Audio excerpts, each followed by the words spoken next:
السلام عليكم ورحمة الله وبركاته. ساكي سعودان سؤادي فيديو غانو حربا إنان اوغا هادلو محلهاي نولوشا إندونيسيا يوتيوب كيغا وكجرتا هوري واوغا سو هادلي لكن دادك عصب فيديو يديدا أركايا oo iga codsanaya si qaas ah in ay ii wareystaan oo dhahayaan waxaan rabnaa Indonesia rabnaa inaan soo aadno walaal waxaan rabnaa warbixin inaan naga siisid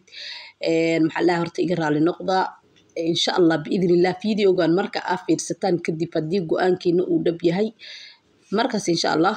maxaa la wixii ani aan idin ka caawin karo waa idin ka caawinaya hadii aan ku qancin maxaa la hayay kulli waa iska raafi doontaan dad badan horay maxaa la sidaas oo kale to aan maxaa la hay aan u caawiyay oo luuqa wala hadlay oo aan u sheegay nolosha dhabta ah oo inta ka jirto soo markay ogaadeen way iska dhaafeen imaashaheeda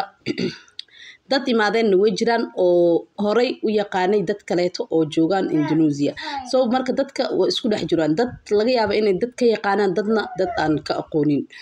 insha Allah biidhnillah nolosheeda waa ka bogan doontiin fiidiyoyaasha horena waxaan rajaynayaa inaad sii raacdaan aad sii fiirsataan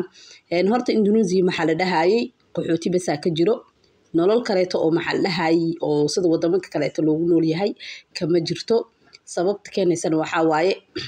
wadan xirxiran waaye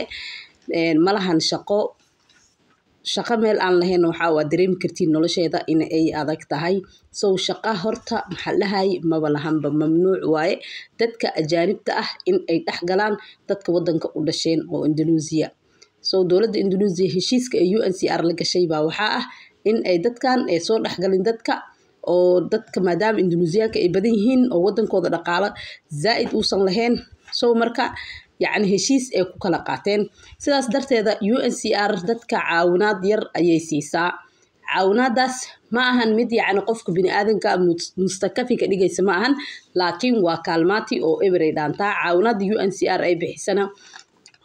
waxay iskugu jirtaa $100 $150 ilaa $250 meelahaas ugu badan maxaa la dadka familada ah ama dadka oo ciyalka haysto hooyada single mother ko kaleeto ciyalka haysto soo maxaa la hay nasiib waay kuma xirna ciyalka ah haysatid haye qaarkood waxay siinay 200 qaar 150 gabdhaha single kana $100 ay siisaa soo marka dhaqaalahaas waa dhaqaale aad u yar dadka xorriyad ay ku shaqaystaanna ma lahan mid ku xigta oo maxaa la hay hooyooyinka caruurada haysta oo Afrika hadda maxaa la ciyalka ka soo wadaayo meeshan maxaa la hay waxbarashadeeda luqadda Indonesiaanka ay ku baxaysaa dad horta maxaa la diin leh waaye dhaqankoodana ma xumo dhaqankoodana wuu iska wanaagsan yahay laakiin baa jirta luqadda Englishka iyo Carabiga maxaa la zaid uma isticmaalaan luqadooda ay wax kasta ay ka aaminsan yihiin sidaas darteeda marka ilmihii wixii maxaa la luqadda Carabiga ama Englishka ay soo barteen waxaa laga yaabaa in uu ka dhumo halaha sano ay meeshan processka ay u joogan hadii ay gaaraan dugsi sare hadii ay gaaraan ilmahaas ayagoo wali qaxooti si ahna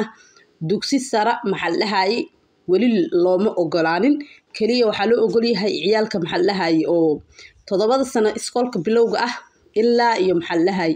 dugsi dhexe sidaas aan jecel ilaa ay dugsi dhexe iskoolaadka dawladda ay dhiganayaan laakiin hadii ay dugsi gaaraan ama jaamacad ay gaaraan waxbarashada way ka fariisanayaan oo wali ma la ansixinin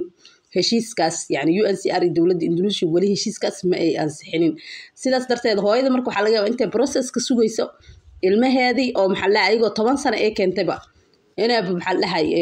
ay gaaraan dugsi sare ama jaamacad fursad waxbarasho aysan helin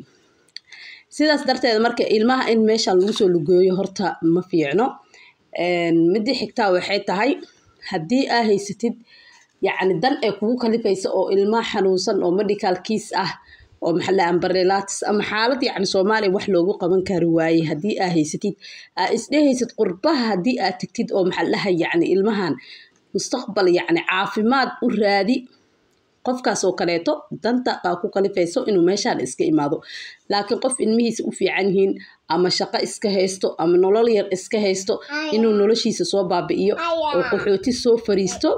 soo maxaa la hay taas ani marna dad kulma talinayay wadankan anigoo single ah imaaday soo hadda maxaa la hay family ku noqday ilmaha ku dhalay canugeyga maanta ma sha Allah waxa waa 6 sano buuxin